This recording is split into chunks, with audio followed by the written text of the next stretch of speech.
All right. Hey, everyone. It looks like we're live.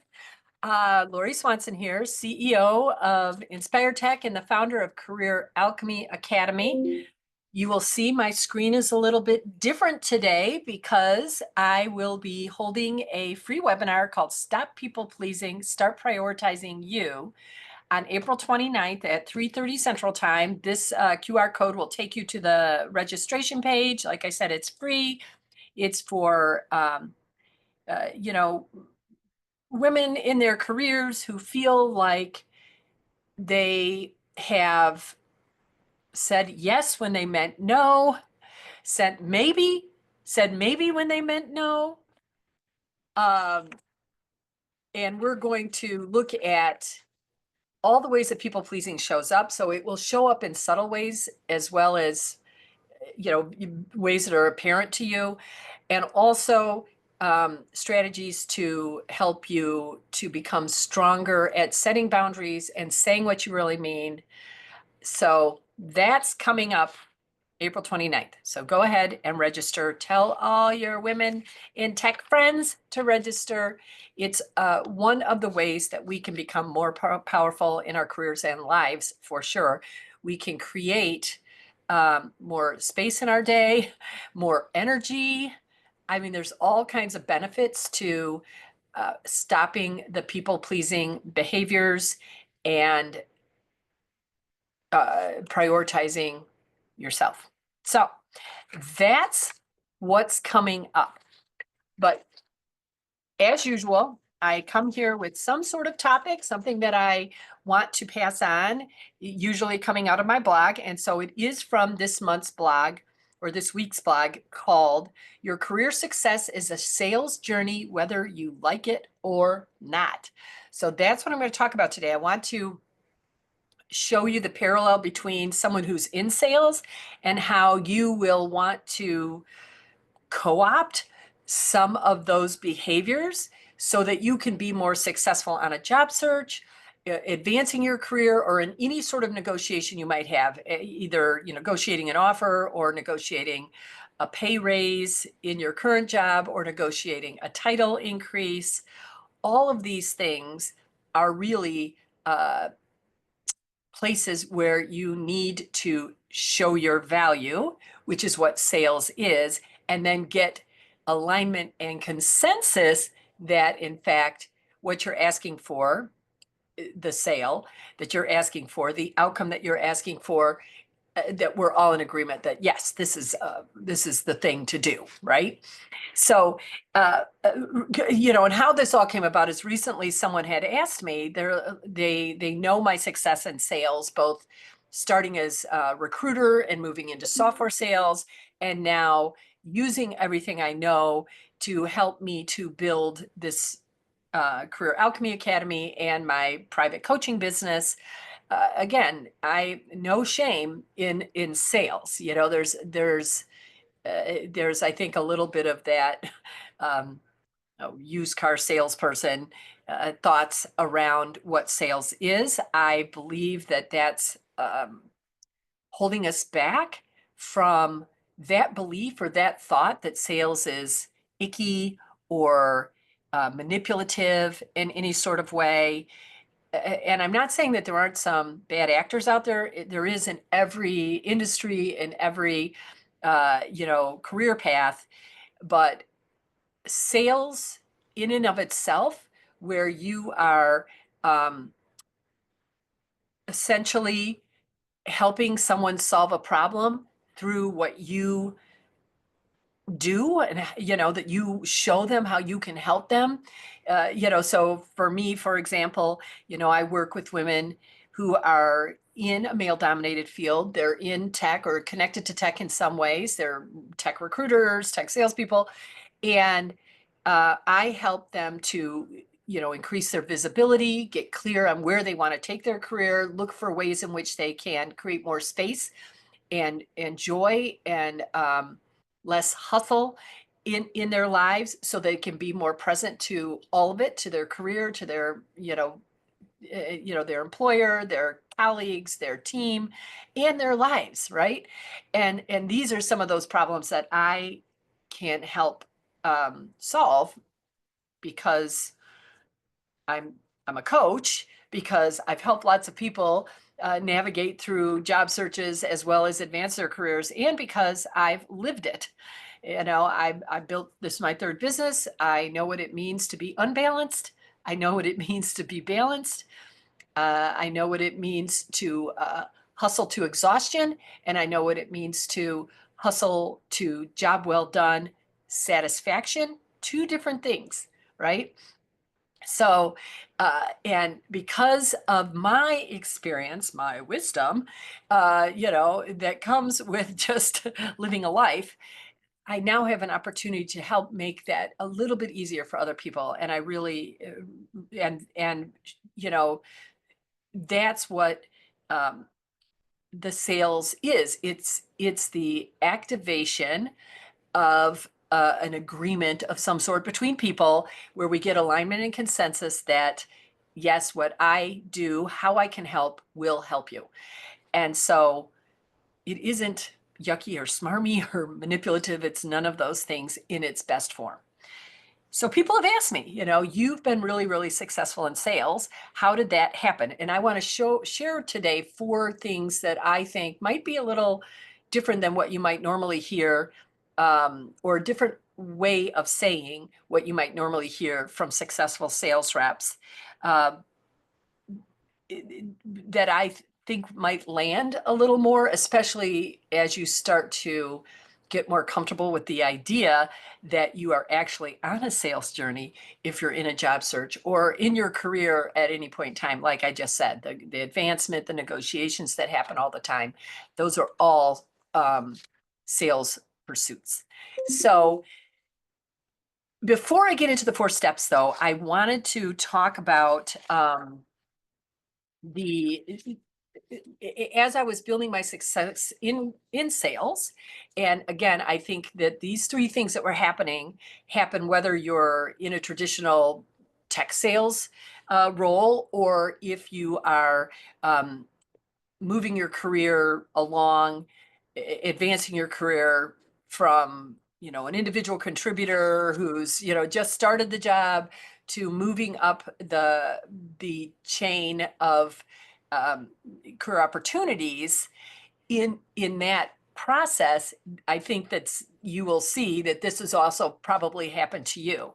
And I want to point it out because it helped me to become better at, I think more determined might be at being successful, um, not necessarily to prove myself, but to prove myself to others. Like that wasn't really what was happening. Maybe in the beginning, I was sort of like, I'll show you, right?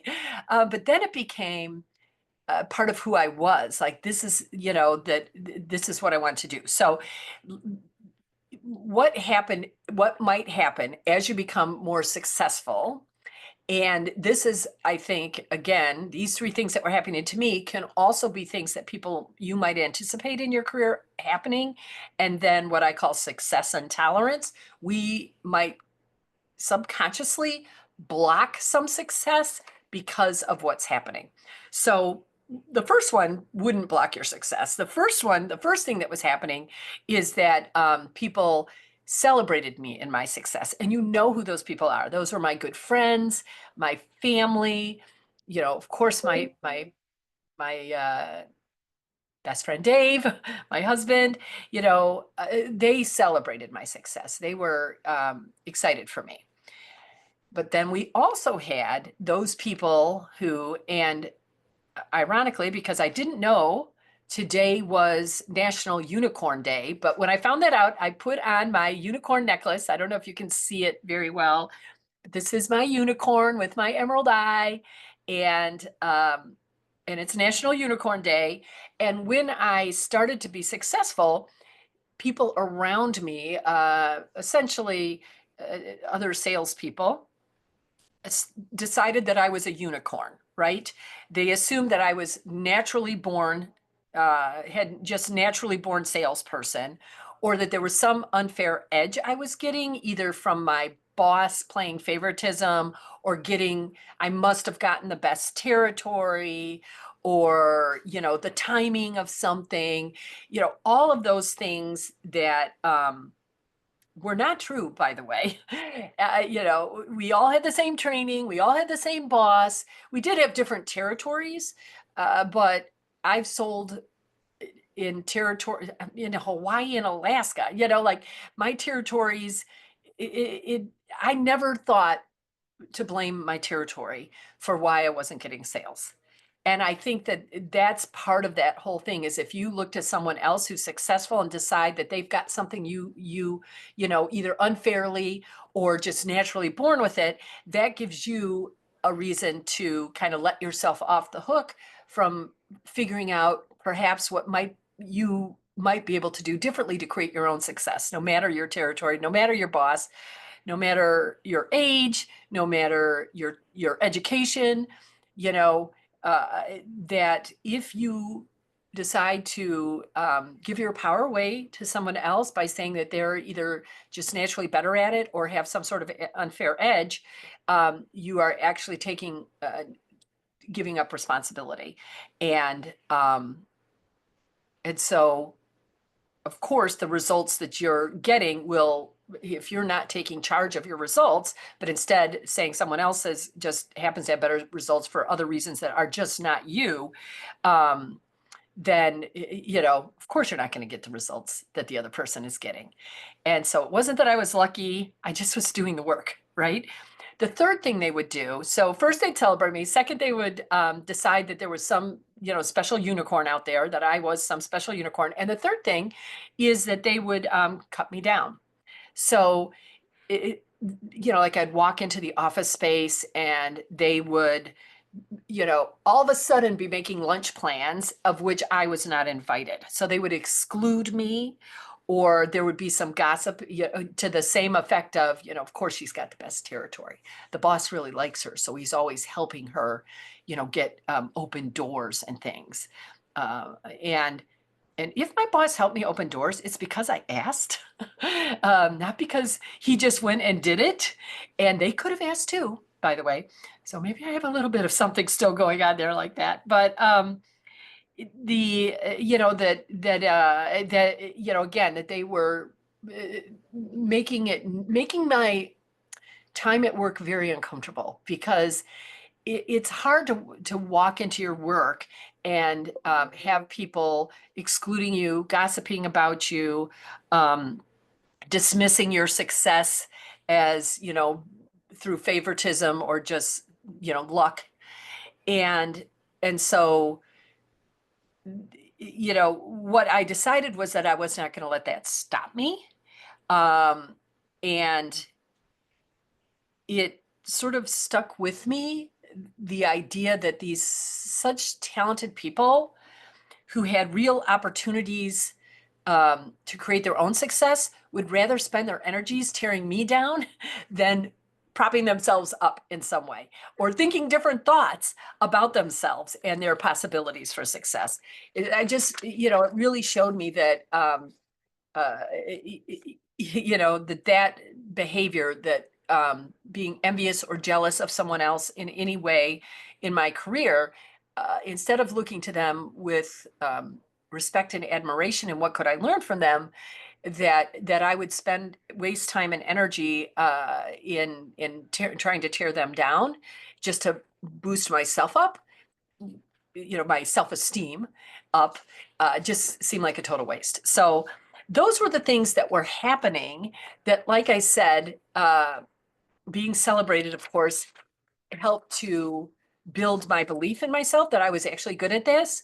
But then the other two things, being considered a unicorn, or being just directly dismissed, those two things, those actually inspired me, empowered me. So I want to thank them right here and right now. You know who you are. If anyone from my past recruiting and or software sales teams, or even my software development time, are seeing this, thank you. Thank you, because, you I had to turn inside and decide who I was going to be in those moments and what was I going to do. Was it, to stop believing in myself and to start believing them? Was it to try to hide my light under a bushel so that I wouldn't make them uncomfortable? Or was I just going to be me and just, be committed to my success in my career? And that's what I decided to do. So here are the 4 steps that help me build my career success in practice that you can swipe. The first one is I put in the reps. So I worked evenings, I worked weekends. As a recruiter, you had people who were considering a job search and wanted to have the support of a recruiter in the job search to help them find the jobs, but they couldn't talk at work. Right. And at that time, we just didn't have, things were a little bit different. Even now, you wouldn't talk directly about a job search at work, but you might be able to go and find a conference room or, if you might be working from home a couple days a week. And so there's a little more ability to talk freely. But in those days, when I was coming up, we had to talk at evenings and weekends when they could talk freely. So I just made myself available to that.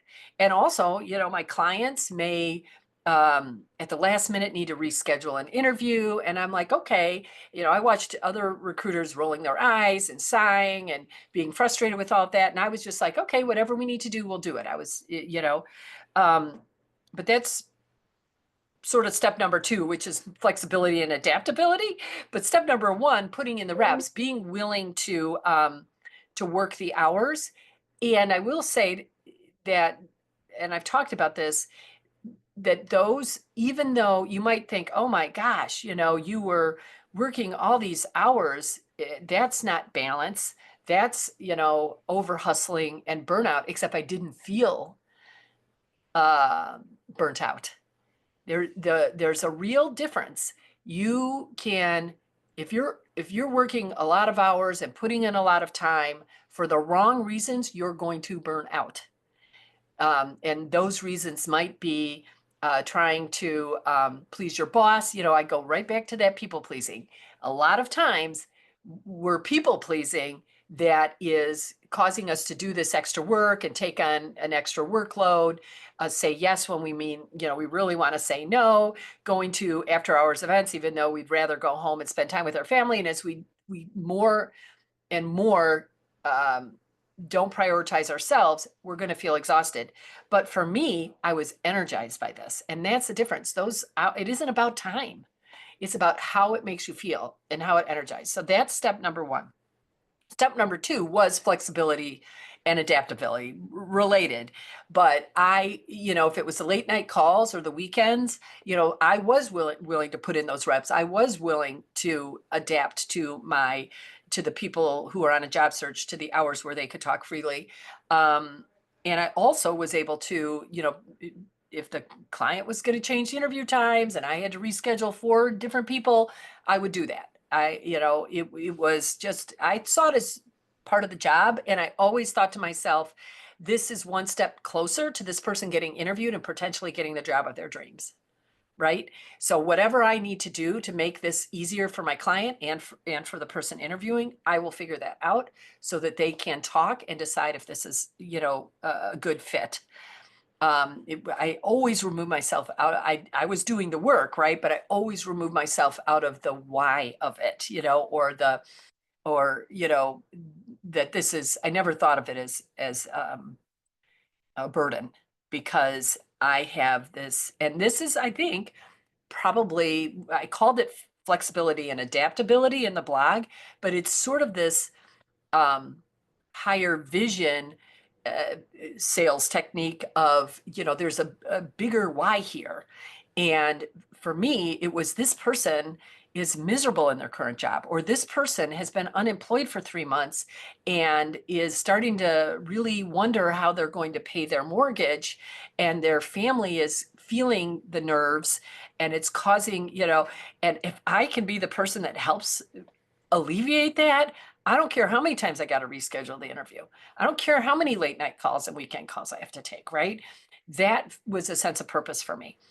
Step number 3 is throughout my career, and I encourage this for everyone, I wore 2 hats, the expert and the newbie. Now, at the beginning of my career, I wore 1 hat. It was like literally the newbie, right? And you remember that. For the most part, I think when people first get into their careers, it's uncomfortable because you are the newbie, you don't really know, especially if it's your first real job, right? But even if you're 20 years into your career, I have a client right now, a coaching client right now, who has moved from a company where they really, they knew the processes, they knew the people to get their problem solved if they were having, they're in technology, right? But they knew who to talk to if there was an issue within their, that affected their team. They knew the people on the business side that they could talk to get more information. They know all of that stuff. But there was a downsizing, they were impacted. So now they're in a new company and it's been a few months and they just don't feel settled yet. They just don't feel settled yet because they are the newbie, even though they've got all kinds of experience, the reason they got hired, and they know that, but this environment is different. So they are the newbie again, as well as being the expert. So in the beginning, we're all newbies, at the beginning of our careers, and we're trying to learn, and we don't have a lot of expectation that we are going to have the answers. Like, I don't expect, someone from, the executive team to come to me, Lori, who's been here 6 months, and ask me this strategic question. That's just not what's happening, right? And so I have a lot of compassion for myself. I have a lot of patience with myself because I just know I'm learning new things. The hard part is when you go further along in your career and then you join this new company, let's say, and you're bringing 20 years of experience with you, except things are not the way they used to be at your old company. And so, but you feel like there's some level of having to prove yourself, some level of having to justify your hire, why they hired you. And then that just causes you, again, everything is energy. And if you're feeling this anxiety and non-belief in yourself, they're going to feel it too. They might not exactly know what's going on, but they're going to feel the discordant energy, and that's going to impact things. And so if you can just put the newbie hat on and be like, I do know a lot of things that I can talk to right now, but there's a lot of things I don't know. And when I'm a newbie, I'm more patient with myself. I ask more questions. Um, I'm more curious. I don't, I sort of lower my expectations for a little while, even to be like, yeah, I may make a mistake. I may not know where to find this, and that's okay. So that was something, step number 3 of my 4-step process. So, putting in the reps, staying flexible and adaptable, and sort of having that why about why I was doing things that gave me the willingness to be flexible and adaptable instead of being burdened by it. And then to wear both hats, where you can step in and show your expertise, do it. But if you aren't the expert yet in an area, have patience with yourself, ask more questions, and lean in, put on that newbie hat for a little while. It's okay. It's okay to be an expert and a newbie both at the same time. And then finally, and I do think, just with regard to that, I think that what happens sometimes is we don't want to put the newbie hat on because we connect it to imposter syndrome. And so we start to think that, if we don't know something, then there's something wrong with us, or, we're not where we're supposed to be. They're going to find me out. Those typical thoughts that go on when someone is experiencing fraud complex or imposter syndrome. And I think that combination of sort of confidence with humility is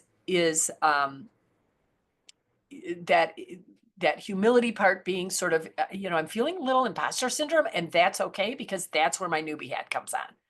that's where so so maybe you can use it as a signal of, if you're feeling, and you can name it as imposter syndrome, and you're like, oh, okay, wait a second, where can I put my newbie at on here? Where perhaps is this imposter syndrome not a problem, but instead is an opportunity for me to get curious, to ask more questions.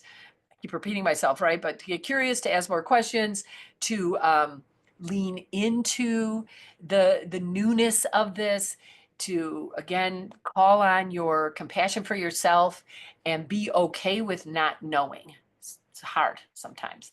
So that is the completion of step 3, and now step 4. And step 4, I think of as being probably the most important, but a subtle shift. And it's about releasing attachment to outcomes. And so and if you've read, I don't know, the Surrender Experiment, I think, Untethered Soul, Michael Singer. I mean, everywhere you look, Tosha Silver, she talks about this idea of surrendering. There are many, many of, the people that I read, because I like, I like the spiritual stuff.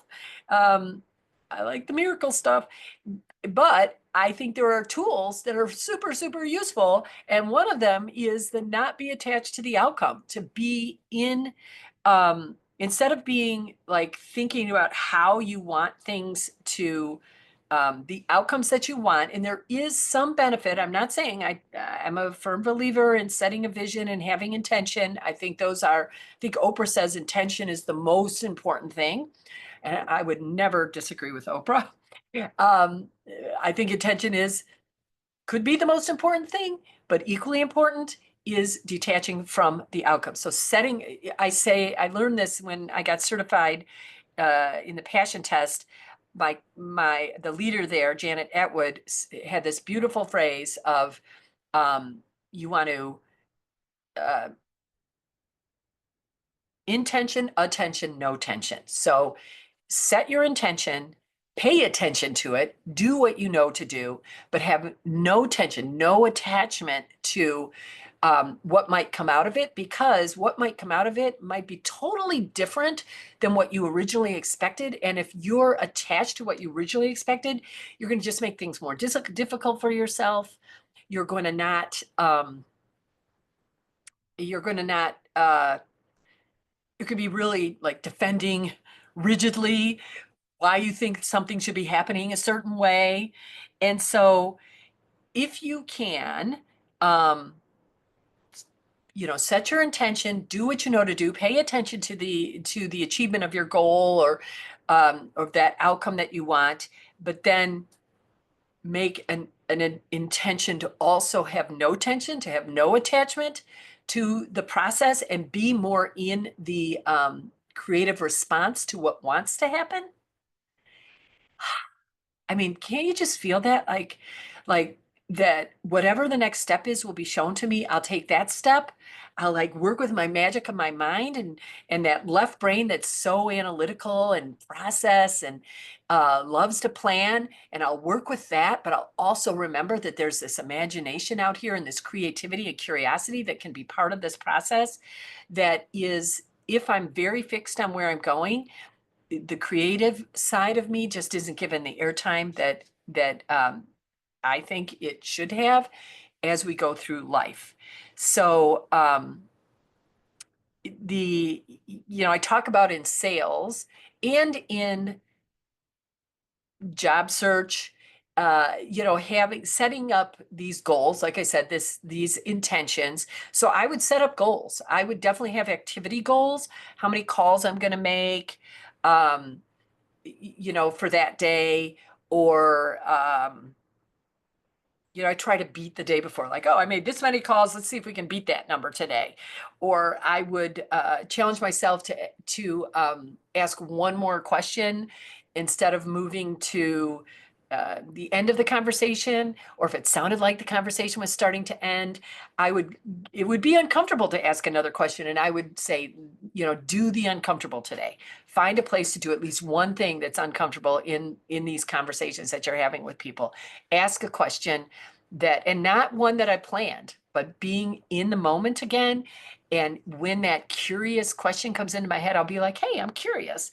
And boy, does that open up so many, many things that if I'd been attached to the outcome and the process of how I was going to do it, I would have never have learned some things.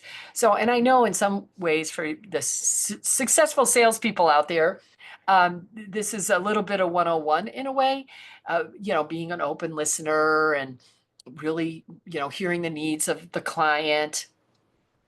But I think it's worth reminding people. And for me, again, when I started to feel the tension, or even what I call the get energy, I want to get this sale. I want to get as soon as I start to feel that, I know I'm disconnected from my authentic self. I know that probably things are not going to go well, and I want to get back into service energy, back into give energy, and allow the outcome to be exactly what the outcome is. Ask hard questions, follow the curiosity, don't be afraid to push a little bit, but also, knowing that you're not chasing those external success in that way, but you're letting go of the outcome, which of course is like takes the pressure off.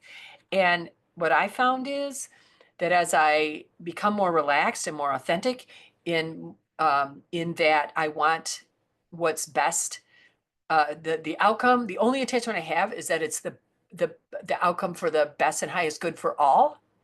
That's the only outcome attachment I have. I'm just more successful.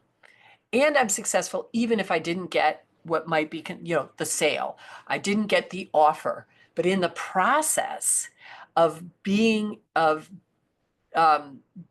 in this place of detachment, but desire, has made the whole thing successful. So there's never a lose, right?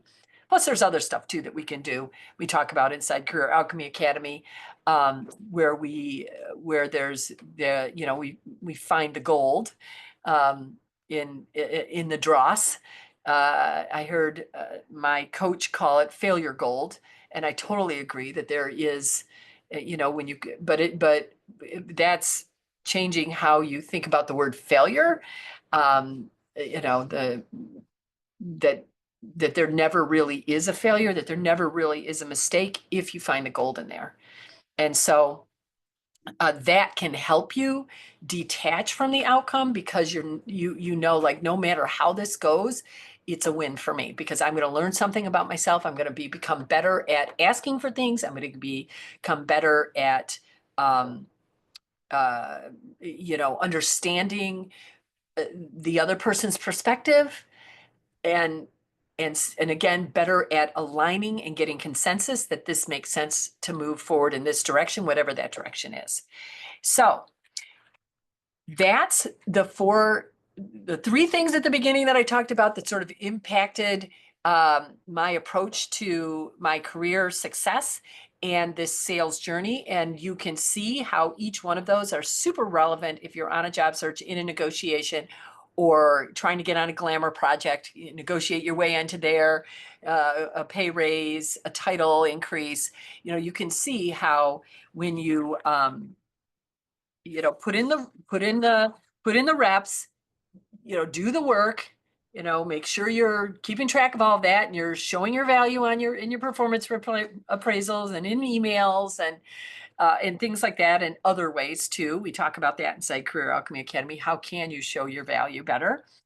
You're staying flexible and adaptable. So if something shifts or changes, you're not feeling like it's a burden to you to help get this thing going in another direction. No matter how much work has been put into it at this point, you just go with it. And thirdly, that you always can put on that newbie hat and use imposter syndrome as that feeling of being an imposter as sort of a clue that it's time for the newbie hat. It's time to not be the expert, that it's okay not to be the expert all the time. And then finally, just surrendering to what wants to happen. Used to have I still do, I used to have an acronym that was called Be an ARSE, ARSE, which is accept what is, release attachments to outcome, surrender to what wants to happen, and embrace the now. So that kind of sums it up for today. External success measurements, money, title, come and go, and set us up for feeling like we always have to prove ourselves. And real career success is never about having to prove yourself. Your career success is built on using some version of these 4 steps and becoming an arse, becoming an arse. So be the unicorn that you are today. Like today is Unicorn Day. So there is something in you, because we're all, of course, unique in that no one has walked the path that you've walked. No one's had the same experience of education and training, career, relationships. No one has had all of those things that all are, in your pot of alchemy, that we all have that. And because you are a unique unicorn, step outside your comfort zone a little bit, and think about, if I were to look at this place I am right now in my career as a sales journey, and if I were to ask for something, kind of, align my unique unicorn side of me with, more closely with my career, like really sharing it and speaking up. Let's just see what happens. Let's just see what happens. I think that'll be real fun. Comment on LinkedIn, put your questions out there, sign up and share the webinar with all the people that you think might make sense for, and join Career Alchemy Academy. That's me asking for it, directly asking for it. And if you do, yay. And if it's not the right time, it's okay. I surrender it. It's surrendered. Whatever is best, or in the highest best and good for all of us, is actually perfect. So that's it for today. Peace as usual. And you know where to find me. So find me. Talk to you soon.